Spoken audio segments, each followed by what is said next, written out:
기도하겠습니다. 사랑해 주님, 감사합니다. 안식하고 누려라. 처음 시작하는 시간입니다. 함께 해주실 줄 믿습니다. 마치는 시간까지 들을 길을 열어주사 듣게 하옵시며 저희들 생활 가운데 온전하고 바른 믿을 생활이 되게 하옵소서. 예수님 이름으로 기도하였습니다. 아멘. 샬롬, 기쁜 소식, 아름다운 소식을 전해드리겠습니다. 이 시간은 영광의 하나님이란 주제를 가지고 말씀을 전하도록 하겠습니다. 성경에서 역사적 시대를 추정할 수 있는 시기는 아브람 때부터입니다. 인류 문명 가운데 4대 문명은 메소포타미아 문명, 이집트 문명, 인도 문명, 황하 문명이 있습니다. 아브람이 살았던 시기는 대략 BC 2000년경으로 추정하고 있습니다. 문명으로 보면 메소포타미아 문명으로서 갈대아 우르 지역의 수메르 문명의 최고체 문화를 자랑하는 우르 남무시대 수메르 3기 정도 되는 시기로 이때는 세계 역사 속에서 많은 자료와 문헌들을 남기고 있을 때입니다. 이들은 서령 문자를 만들어 점토판 위에 갈대 줄기로 적고 불에 구워 보존하는 기술을 가지고 있었고 페니키아인들이 이 서령 문자를 간단히 하여 알파벳의 시조가 됩니다. 큰 규모의 도시국가도 건설하고 함무라비 법전도 발견이 됩니다. 메소포타미아는 이후 많은 민족이 흥망성쇠를 되풀이하는 역사의 무대가 됩니다. 아카드, 바벨론, 아시리아, 히타이트, 히브리, 페니키아, 페르시아 등이 이 지역 역사의 주체로서 등장하게 됩니다. 성경에는 아담 이후 족보가 쭉 나옵니다. 아담이 셋을 낳고 셋의 후손인 노아 때 잠시 멈추었다가 다시 셈에게 초점을 맞추더니 아브라함에게 가서 멈춥니다. 성경에서는 이런 부류의 사람들의 신앙을 여호와의 이름을 불렀더라, 여호와께 단을 쌓았고 하나님과 동행하며 라는 한두 마디로 요약하고 있습니다. 아브라함이 갈대아 우르를 떠나 가나안까지 가기까지는 1000km가 넘는 거리를 이동을 합니다.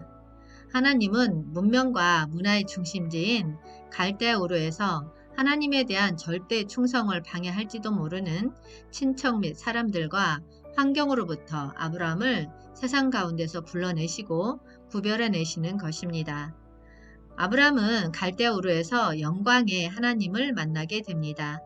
영광이라는 용어는 오직 하나님과 그분의 역사에만 적용됩니다.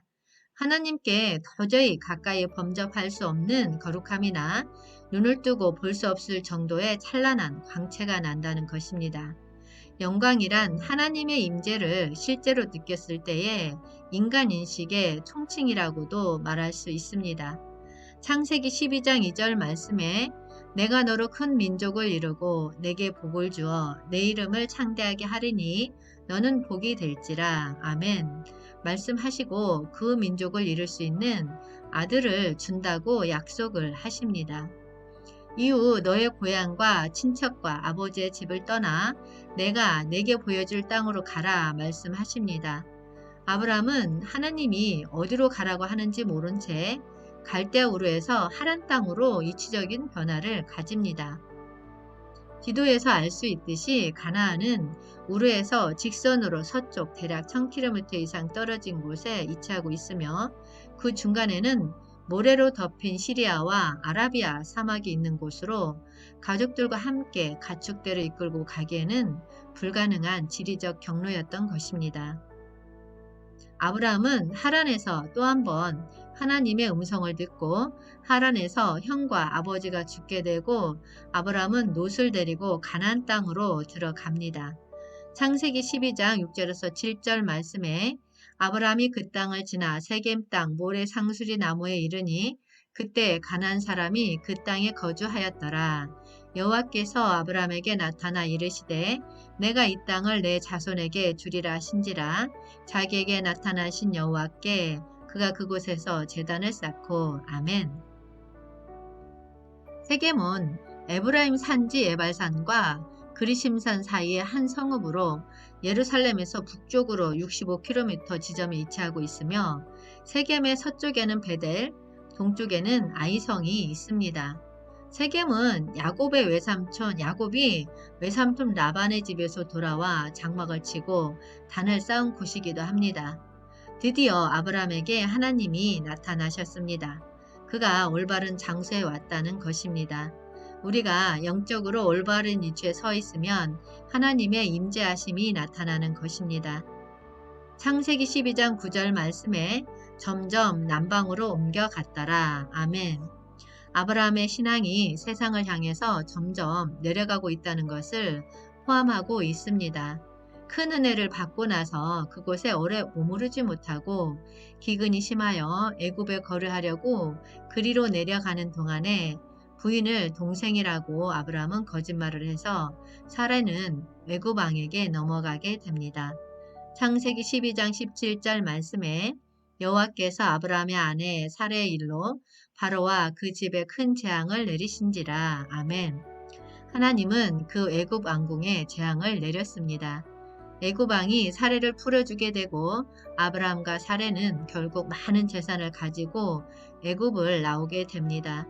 그 당시 아브라함은 영적인 올바른 이치와 상태에 있지 않아서 다른 사람에게 나타나서 그를 구원하셨습니다. 아브라함은 첫 번째 시련을 통과합니다.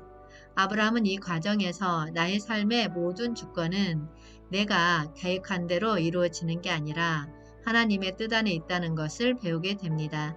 이런 아브라함을 하나님은 또 한 번 테스트하십니다.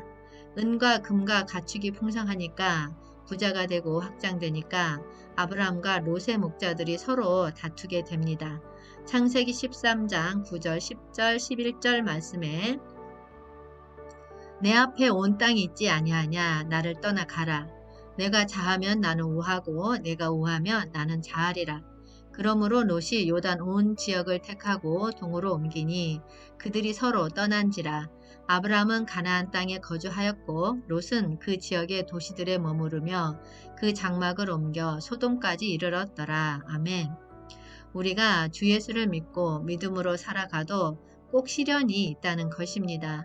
모든 축복이 생활의 축복이 물질과 관련된 모든 것이 하나님 손 안에 하나님 주권 안에 있다는 것을 믿고 우리의 선택이 아니라 하나님한테 그 선택관을 맡겨서 하나님의 공급하심을 바라보라는 것입니다. 아브라함은 자기의 축복을 위해서 자기가 선택하지 않고 롯에게 선택권을 줍니다.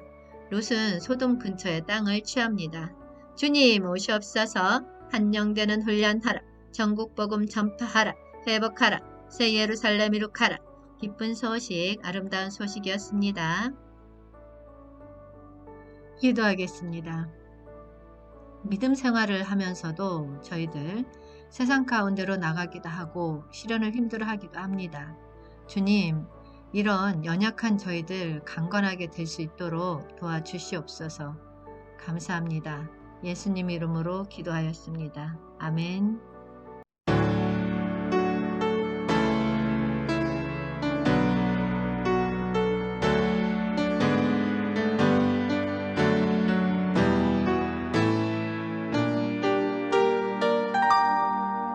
왜 나를 깊은 어둠 속에 홀로 두시는지 어두운 밤은 왜 그리 길었는지 나를 고독하게 나를 낮아지게 세상 어디도 기댈 것이 없게 하셨네.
왜